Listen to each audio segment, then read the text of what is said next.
I do have some reflective questions, and I guess the reflective questions reflect or echo a lot of the comment that came up in the chat today. And in a way, I'd like to answer them in your own words or in the words of some of your co-trainees in the last session. The one I'd like to start with is this. What are the benefits of teaching using language exponents, and what are the drawbacks? So by language exponents, I mean that list of words or itemized language forms that we set out to teach in a given lesson. And very often those form the absolute core of the lesson, if you like. And in a PPP approach, we present them, we then do some controlled practice, and then we get to what we hope is a production phase where students naturally or more naturally use the exponents. There was an interesting, the first comment, and it was made by Maria a few weeks ago, and it was in answer to the benefits and drawbacks of linear teaching.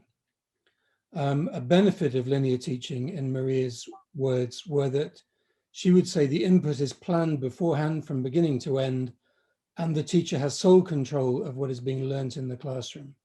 Well, that's one of the characteristics of linear teaching. So yeah, that's very much an exponent-based lesson. The input is planned beforehand from beginning to end. That's a good characterization. And the teacher has sole control, which is also an interesting idea, isn't it? That we don't just need control, but we need sole control of what happens. And I think part of the ethos behind Unplugged teaching is to not exactly share control, because being in charge of the lesson is our job. It's our professional duty, if you like, to make sure that the lesson is purposeful and meaningful. But there's more than one way in which a learning experience can be purposeful. And by including the learners within a learning dynamic, by following as well as leading, by responding as well as directing, I think that we then have room for the kind of flexibility and spontaneous learning that Maria also mentions. She concludes, generally, all lessons are planned carefully, and I would agree with that. I think anyone who goes into a classroom without a plan of some sort is either very confident or slightly crazy, and I wouldn't do it myself. But as I said last time, a plan can take many forms. A plan could be a very detailed and timed list of literally everything that is going to happen over an hour, to a sort of mind map of potential directions from a single starting point, or a flow from one phase to another with room for digressions. And Maria concludes, yes, all lessons are planned carefully. And she says quite often, and depending on the type of students and the dynamics of the group, okay, so that's all about being sensitive to the people you're teaching and the way they interact as a group, the way they interact with you. And that I would say the way they're feeling on the day, which may vary, even if it's the same group. She says, I'm happy to change paths. So it's a good way of putting it. It's not about taking students on all kinds of different paths at once for the sake of it. It's not that at all. It's about listening and choosing which paths to follow, depending on what we think is going to be useful and depending on the level of interest that the students are bringing to it. There was a lovely contribution from Emily, who I don't think is here today. She may see the recording. And this was in reply to the sort of task that I set at the end of the last session, which was to record some examples of classroom interaction where learners were either struggling to use language that in theory they've already covered, or were trying to use language that they haven't yet been taught. 3 people gave me some very interesting examples here, and I'm going to quote from all of them. But I want to start with what Emily said, because she gave some nice examples, which I'll share in a second, but she also analyzed it in a beautifully clear way, which I think relates directly to this reflective question about the benefits and the drawbacks of teachers using language exponents. So this is Emily's description of a class about 2 weeks ago. She says, I had a one-to-one lesson with an intermediate level student. In a task where she was asked to talk about environmental issues in her country, she said sentences like, this is fantastic thing. Air pollution is big problem. We can clean river. So you'll have spotted that she's leaving out articles there. So instead of this is a fantastic thing, this is fantastic thing. Instead of air pollution is a big problem, air pollution is big problem. Instead of we can clean the river, or maybe rivers, we can clean river. So it's a type of mistake that we are all familiar with. And here's Emily's lovely analysis. She had already learned about articles. And I guess there's a nice use of language there. There's a difference between learning something and learning about something. And I think both are valuable in the language classroom. She had already learnt about articles. However, she had not been sensitized to the natural use of them in conversation enough. As the context of the conversation practice was different from the one where the student had learnt about articles, she was not yet able to transfer her knowledge into practice. I think she needs to be given the opportunity to express herself more, both in speaking and writing, in a context that allows the natural use of articles, so that she can notice when they're used outside the teaching context that had been used in the grammar lesson. Okay, I've got that in front of me. There's a lot in there. It's also up on the forum, in the forum comments, if you want to refer to it later. But some really key words I'd like to bring out of that. One is the idea that she hadn't been sensitized to the natural use of articles in conversation enough. To be sensitized means that you're ready to notice and maybe ready to use in a more natural way. She talks about the context of the conversation practice. Perhaps the articles had been taught in a very specific context, maybe a context that was linked to the thematic content of that unit in the coursebook, but it was different from the new context, and she was not yet able to transfer her knowledge into practice. So there's a hint that in a sense she had learned about articles, and she may have learned articles, she may have learned how to use them, but she couldn't yet transfer that into practice. So Emily thinks the student needs to be given the opportunity to express herself more in contexts that allow the natural use of articles so that she can notice, okay? So Emily talks about the student being sensitized to the natural use of articles in conversation so that she can notice when they're being used. And noticing is a key word in kind of bottom-up pedagogy. And that's, in a sense, that's when we're activating the student's existing knowledge or the formal tuition, and we're allowing it to come to life in real life context. So they're making that connection between the controlled work they did mainly in the classroom around articles and then noticing how they're used outside. And we can practice noticing. We can do activities in the classroom which train students to notice. And as I've said of other things, if you practice it enough, it becomes easier. It doesn't come just like that, it doesn't come naturally. So a really nice comment there, which I'm worth spending a bit of time on. If you remember, the task was, were you able to record any examples of classroom interaction where learners either struggled to use language they've already covered or tried to use language they haven't yet been taught? In the comments on the forum, I'm really struck by the variety of conclusions and hypotheses that the teachers who've recorded this have used. In other words, I think it's a very good consciousness raising activity for us as part of our professional development. In that sense, I'd like to think that the task has worked, and I would encourage you, if you haven't tried it yet, to give it a go. Listen to a couple of other examples of where teachers contributed to the forum. Here's the first from a participant called Joey, who again, I'm not sure is with us today. He or she may watch the recording.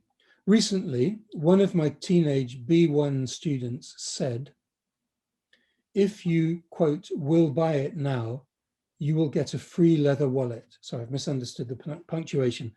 The student said, if you will buy it now, you will get a free leather wallet, which we'll recognize as a mistake in the sort of conventional first conditional equation, if you like, of if plus present simple plus will. So the correct version is, if you buy it now, you will get a free leather wallet. But the student had made a mistake that happens a lot, using will twice. If you will buy it now, you will get a free leather wallet. In the same lesson, Joey continues, the same student said, I should have given you my homework earlier, but I forgot. Which is a more complex structure, I'd suggest, or certainly equally complex. And Joey says, it's interesting how the same student who successfully attempted a rather complex structure she had not yet been taught is at the same time not able to produce a comparatively easier first conditional sentence without making a classic mistake. It obviously means that the student needs more practice with future clauses, but it doesn't mean that she's not ready for more complex language. And in reply to one of these comments, I started to reflect that we need to be reminding as well as teaching. Our job description is teacher, but maybe we should think of ourselves as reminders as well. That's absolutely essential part of what we do every day. And maybe that's especially true in the language classroom. We cannot rely on the idea that what's been taught has been learned, or that it's been learnt in a way that allows it to be put into practice. So we need to both remind and teach. One thing that I think is interesting here, I'm just checking the time, is I did it, and Joey, writing about it, also did it, was to kind of compare the complexity of the two structures. My assumption, my immediate reaction, like his or hers, was that I should have given you my homework earlier, but I forgot, is more complex than if you buy it now, you'll get a free leather wallet. But now I'm wondering if it is more complex, or if our sense of complexity partly reflects how we encounter forms in the syllabus or in course books across a curriculum, in our careers, actually. Our sense that something that's taught early in a syllabus or in a course book is sort of by definition easier than something that comes later. There are many things which we might want to kind of critique in that idea. And there are many things which get in the way. And I'm going to use another example now of, I'll just show you what I'm reading. A comment that was left on the forum by another teacher called Maria. I don't think it's the Maria who's with us today. Look, can I stop you for a minute? Yeah, sure. If I don't stop you, I'm not going to remember later. Please, go on. It's about this earlier example, should have and the first conditional. Yeah, which is in the chat. I see now, thanks for that. And what came to my mind was, just like this example from your slides, what did you have for breakfast? Okay, which is, it's a brilliant idea, right? So you ask the question and then you have students who attempt a rather complex grammatical structure. And then obviously you step in now because you want to scaffold it, support the student, whatever. My question is, what if, when you ask students this question, what did you have for breakfast? Okay, it's okay if you have a one-to-one student, because that's the only student that you have to focus on. Now, imagine you have a group, which you don't have to imagine.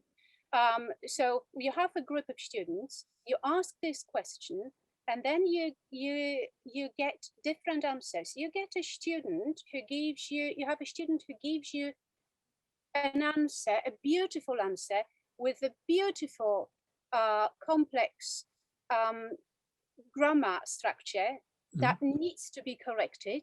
Okay, so you are kind of tempted to do it there and then, but then you get another student who is much weaker, and when he produces or she produces language, you can see that this person needs a lot of practice with basic forms. So now my question is, when you have a group of students and you listen to your students, then who do you focus on? I mean, how do you, because obviously you listen out for mistakes, but you also listen out for the language that students kind of reach out for, right? Yeah, sure.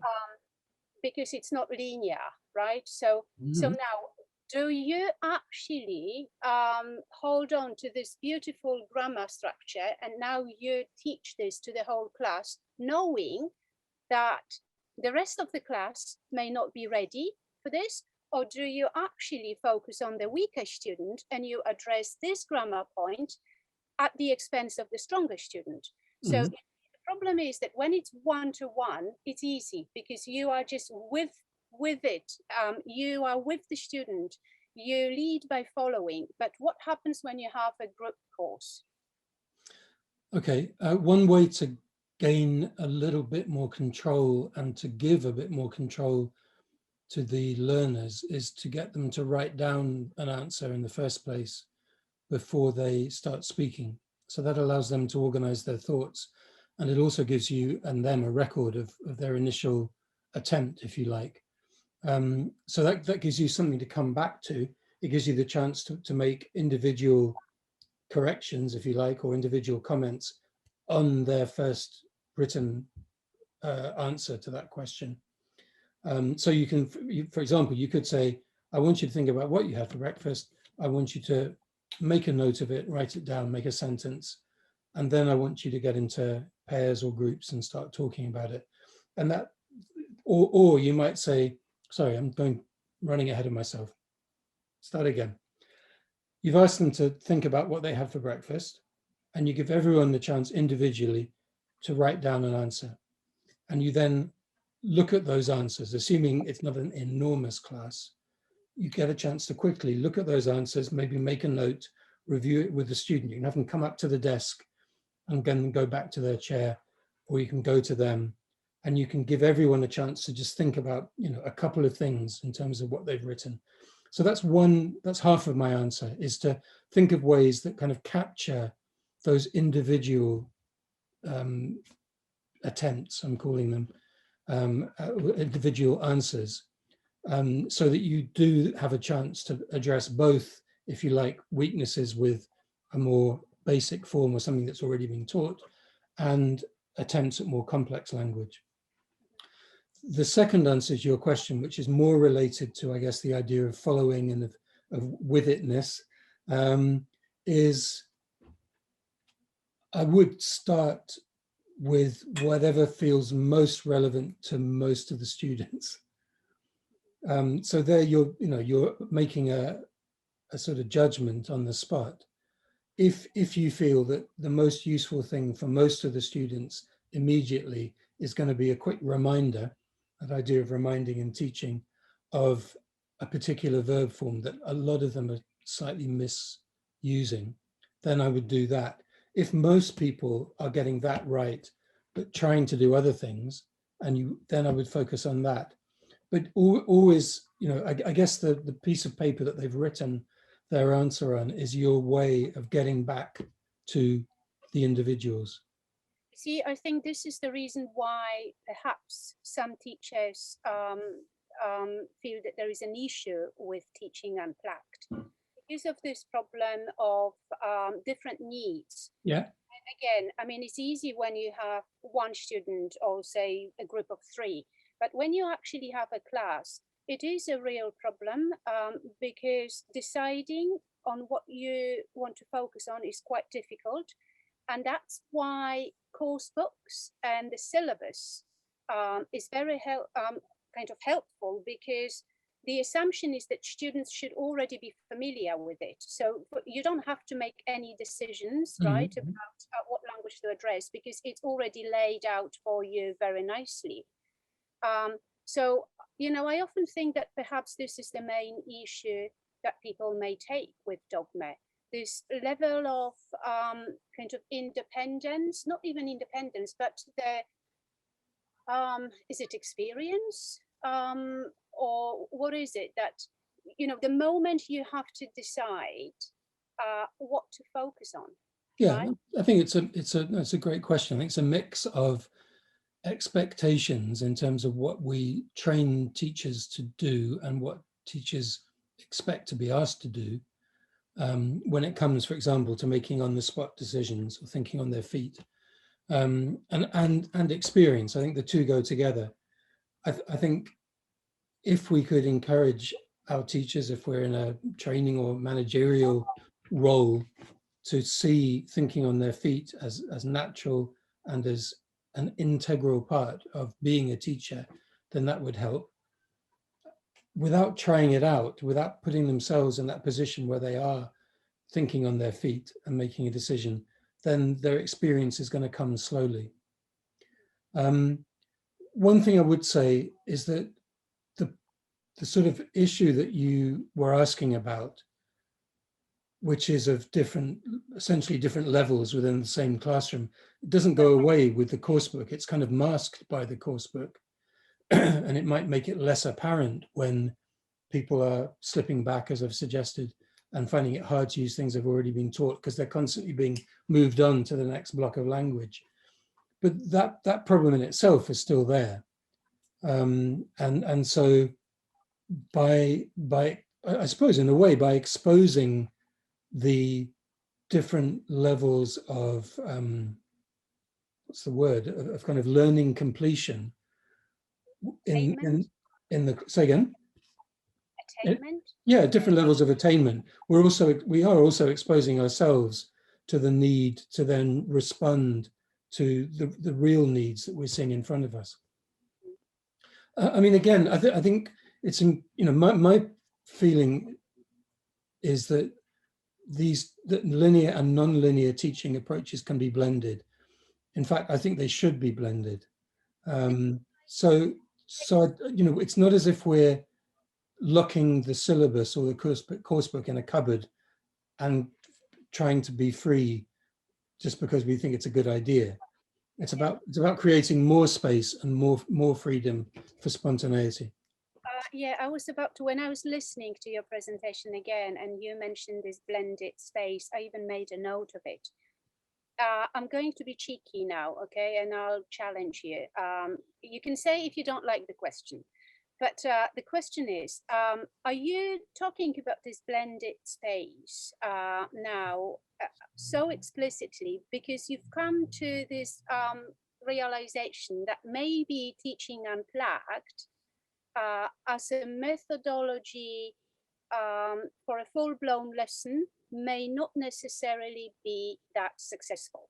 So is this because, you know, over the years, you've trained teachers, you've trained teacher trainers, you've done so much of this, and obviously people's understanding of things also change.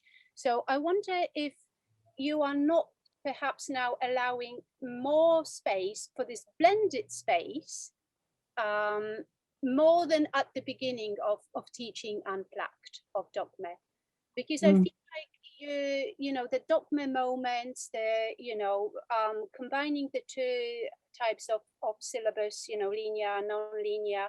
Now you talk about it more than you did in the past. Yeah, I think that's probably true, because I'm trying to find practical ways to apply something which I think is essential, which is everything that Emily was talking about in the quote in the chat about sensitizing students to natural use in conversation, giving them contexts where they're able to transfer their knowledge into practice.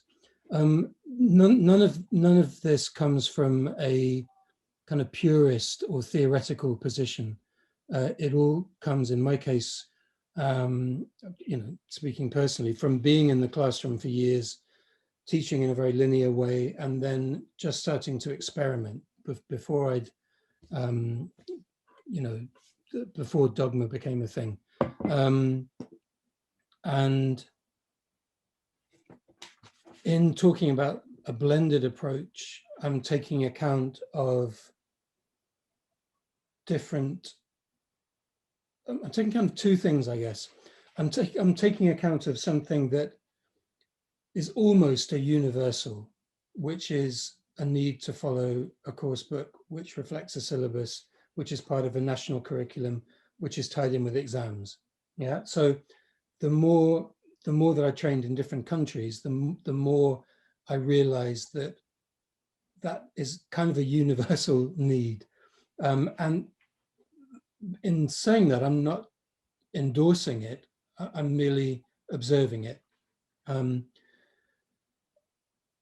Also, as you know, as part of training in different places and increasing my own experience, learning, my own kind of teacher or training development, I've had lots of conversations with people about teacher training and about the level of teacher training not necessarily supporting work without a course book. Again, I don't endorse the idea that teachers should be reliant on a course book, but I'm listening to what people are saying about the levels of especially entry-level teacher training in different contexts. So what I'm trying to do is argue with the same kind of passion and belief for space to explore language naturally in order to promote more fluency, in order to give students the chance to encounter language in real ways that'll give them a better chance to use it in real life. But I'm trying to take account of the context that people work in. Yeah, and I absolutely love this idea of the blended space. I think this is how it should be, really. I did tell you earlier today that I consider myself a control freak, and dogma saved my life years ago. So you see, like having those little moments of unpredictability in the lesson, having those dogma moments is absolutely brilliant. And as you said earlier, this is actually our CPD. This is our professional development. We are kind of allowing ourselves to go further, to experiment, and that's what I call the with witness, like be with your students. Don't be with the course book, be with your students, follow. I love this leading by following. I mean, it's exactly how it should be in the classroom. So yeah, I mean, I really like the fact that you talk about teaching Unplugged now as kind of, as the blended space, okay, like the linear syllabus and dogma, because teachers mustn't forget that unpredictability is part of our life. I mean, the moment things are predictable in the classroom is the moment we die as creative teachers. So you need to allow for this element in your teaching as well. But now, when you train teachers, what do you actually? Because you see, like traditional orthodox teacher training courses will teach you how to do this, and how to do that, right? But in terms of teaching Unplugged, okay, what is it that we could be teaching teachers, really? Like how to do what? How to be with students? But then what does it actually mean? Yeah. Yeah. So what would how to do what, how to listen to students, right? And I love the idea, again, when you said you listen out for mistakes, because that's what we do by default, right? So we teach language and then we listen out for this language, but then listen out for the language that students are actually kind of reaching out for. Yeah, and I think there is another point which is really critical here, which is that as teachers, we're conditioned, I think, to focus on form. Sometimes, I think very often, in fact, to the detriment of the communication, which is why it's good to listen and then comment if a student's talking or a group of students are talking, rather than constantly interrupting them, tell them where they're going wrong. You know, I mean, that's a way of being with students. Yeah.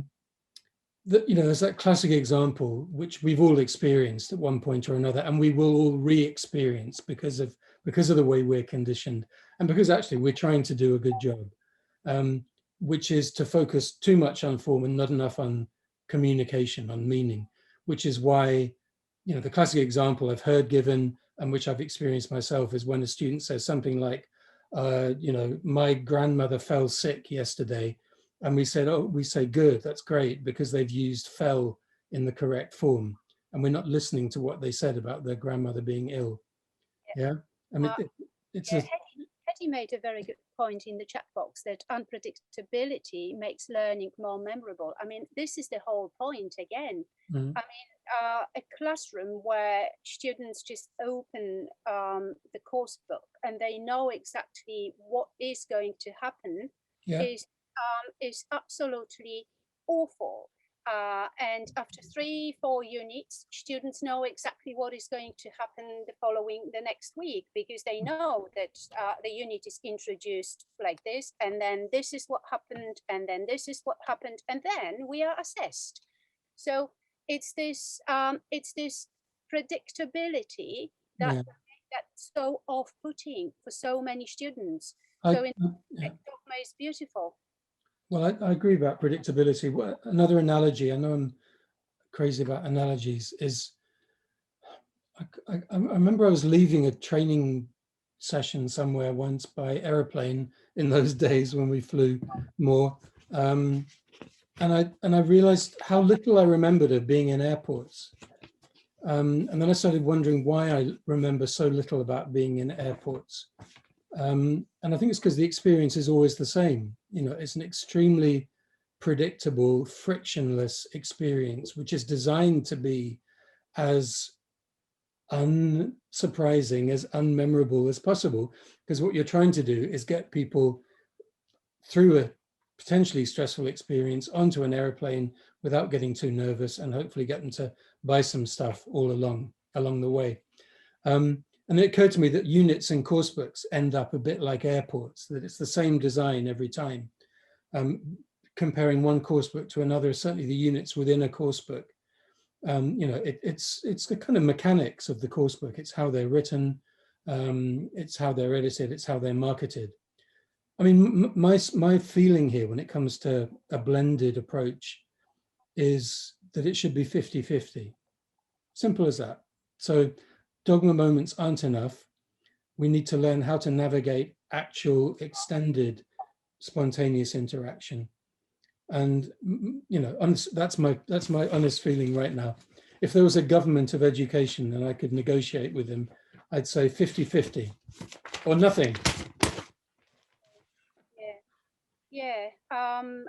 Yeah, I was about to say, I had an idea now when you were speaking. It's the bottom-up approach again that you mentioned in the on the slides earlier. Like, see, again, I feel like this, like having or just relying on the bottom-up approach throughout the lesson or throughout the course, again, is something that parents will not like and students will not like, right? Because there is no, the bottom-up approach assumes no syllabus. And if there is no syllabus, right, then there is nothing to go back to for revision, for example, unless you actually, as a teacher, do the retrospective syllabus. But then that would be a one-off, because there will be a different syllabus for different classes. Well, yeah, So I mean, it's a good argument for using a syllabus or a course book at the same time as you start to unplug, I would say. Yeah. I mean, you know, the other point is that we can't expect ourselves or other teachers to sort of, what's the word? I mean, to work too hard, I guess. You know, we don't think that teaching itself any more than learning should be frictionless or too easy, but at the same time, it has to be achievable within the limits of our working lives. So where there's useful help available, let's take it, you know. Yeah. And I have to say that I also liked when you emphasized that dogma is materials light, because again, that's another misconception, right? Materials free. Yeah, completely, yeah. More like a conversation class then, and nothing but conversation. So it shouldn't be that. Does anyone else have any question? Are there any questions in the chat I may have missed? Does anyone want to, can we give anyone the microphone to ask some questions? I'm just looking at the print off. I wasn't monitoring the chat box. Anyone want to raise a hand and ask a question, I wonder, or share an experience?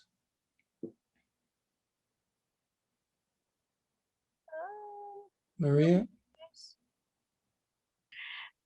Yes, yes. Thank you ever so much for this fantastic workshop. I'm really enjoying it. And the thing is that I don't know probably whether I have many questions to ask.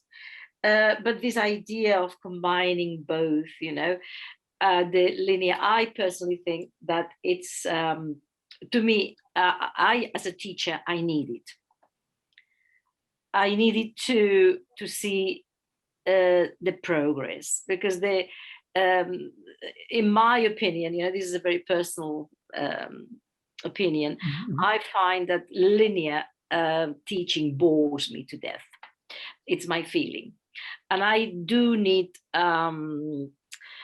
surprises. I need unpredictability to, well, it's not necessarily to keep me on my toes or keep my students on their toes, but it's to add variety and encourage probably imagination, participation in the class, and I don't know whether you see it that way as well. You know, whether this the combination of both.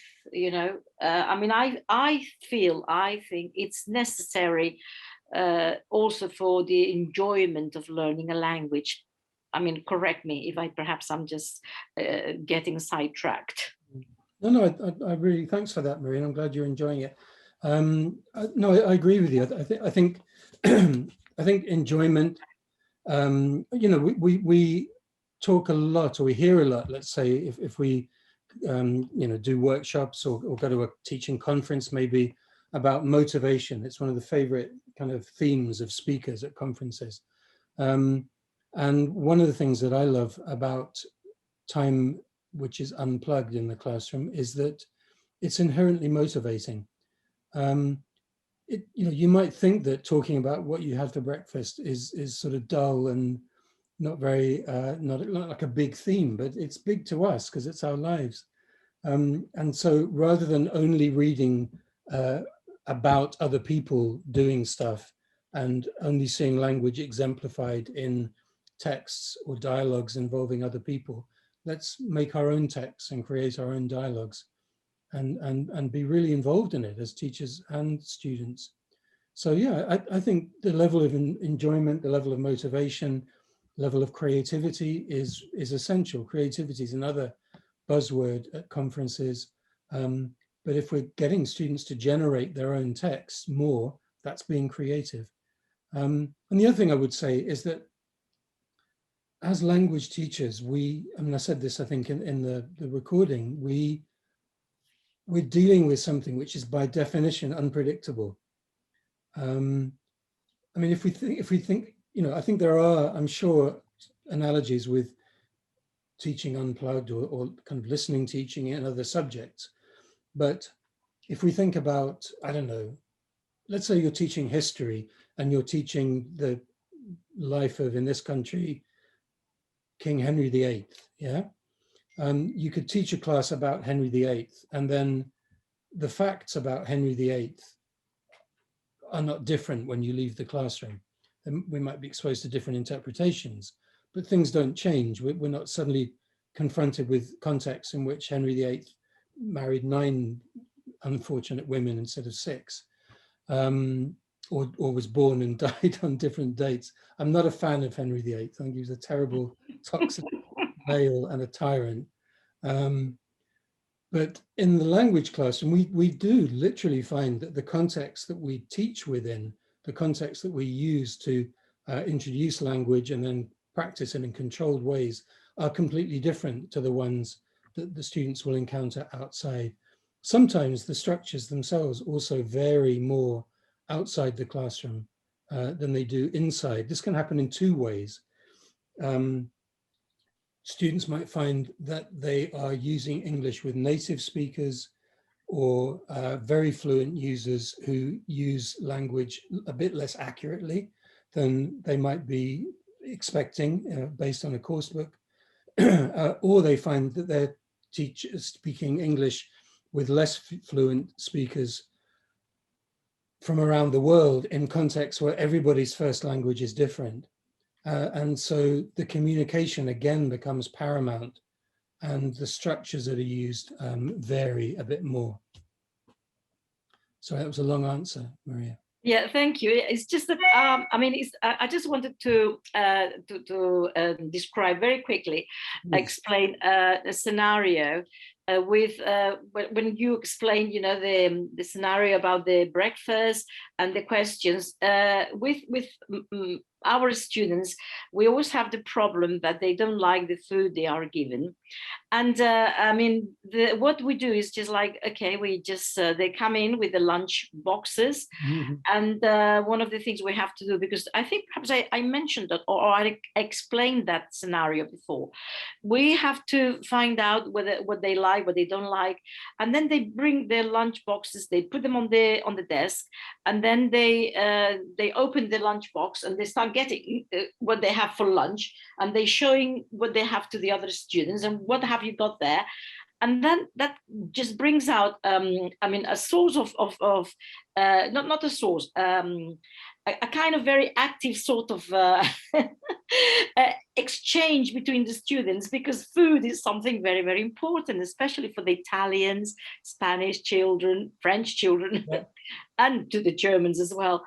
And it just, I mean, sometimes they don't know what they have there, but they look at the labels. Oh, what's that? And they look at the ingredients and the you know, the food, the vitamins or whatever. And then we just come out with very interesting exchanges, and it's all spontaneous. And you know, we just break up the monotony, perhaps, of the lesson, having to follow the linear lesson. I love that. And presumably, if certain patterns are arising from what they're saying or what they're trying to say, you can then relate that back to the linear syllabus or the course book anyway. Yes, yes, and especially with vocabulary, when it comes to taste, to the vocabulary related to food and taste, it's really hilarious. Lovely. I love that one. Yeah, it's a fun scenario. Of course, it's useful for us because we have to tick everything, and we have to find out whether, you know, the food they are giving is they like it, and then we advise the families, you know, to just change a little bit the diets, which is very difficult, but it's very, very useful, and it's a good scenario. I love it. Yeah, Everybody bringing the lunch boxes and arguing with each other and expressing opinions, very, very strong opinions sometimes. Lovely, yeah, and such a variety of language and expression. I'm sure other people are thinking the same as me, that we would love to sit in and watch that class. Thank you very much. Thanks a Maria. lot. Thanks a lot for your answer. Eddie, I know we have to finish. One last minute, okay? Look, one final question. Have you ever watched a teacher teach a lesson using dogma? Mm-hmm. Yes or no? You have? Yeah. Because I have as well. And it was part of CPD, and I observed a teacher who was doing that. And I can tell everyone here today that it works. Okay. I watched a teacher who was absolutely brilliant, and it was pure and Unplugged. And it was a beautiful lesson to watch, and everybody enjoyed it, including the observer. So it works.